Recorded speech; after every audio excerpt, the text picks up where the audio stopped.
యుద్ధం అనే ఒక చిన్న వార్తొచ్చింది. ఒక్క రోజులోనే 1.34 లక్షల ఇండక్షన్ స్టవ్లు అమ్ముడుపోయాయి. సాధారణంగా ఒక నెలలో అమ్ముడుపోయే సంఖ్య సుమారు 1.80 లక్షలు. అంటే ఒక నెలలో జరిగే కొనుగోలు ఒక్క రోజులో జరిగిపోయింది. ఈ వార్త విన్న వెంటనే మనం అనుకునేదేంటి? గ్యాస్ నిజంగానే అంత కొరత అయ్యిందా? లేక మన మనసుల్లో కొరత భయం పెరిగిందా? ఇది కొత్త విషయం కాదు. మనకు దగ్గరగా జరిగిన ఒక సంఘటన గుర్తు చేసుకుంటే చాలు.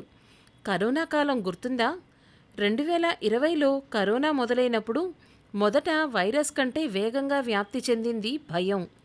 ప్రపంచం మొత్తం ఒక విచిత్ర దృశ్యం చూసింది. దుకాణాల్లో బియ్యం సంచులు ఖాళీ, నూడిల్స్ ప్యాకెట్లు ఖాళీ, శానిటైజర్లు కనిపించకుండా పోయాయి. కొన్ని దేశాల్లో టాయిలెట్ పేపర్ కూడా దొరకలేదు. వైరస్ కంటే వ్యాప్తి చెందింది పానిక్ కొనుగోలు. నిజానికి ఆ వస్తువుల ఉత్పత్తి ఆగలేదు, కానీ ప్రజలు ఒకేసారి కొనేశారు. అందుకే కొరత నిజంగా కనిపించింది. మీరందరూ కూడా ఏ వస్తువైనా అవసరం ఉంటే కొనండి, అవకాశం ఉందని మాత్రం కొనద్దు. అది గ్యాస్ అయినా, గ్యాడ్జెట్స్ అయినా. అతిగా కొనుగోలు చేసే ప్రతిదీ అనర్థానికే దారితీస్తుంది. అది మీ కుటుంబానికైనా, ప్రపంచానికైనా. అర్థం చేసుకుంటారు కదూ. మరిన్ని వినిపించే కథల కోసం కథాపుస్తకం ఛానల్ని సబ్స్క్రైబ్ చేసుకోండి.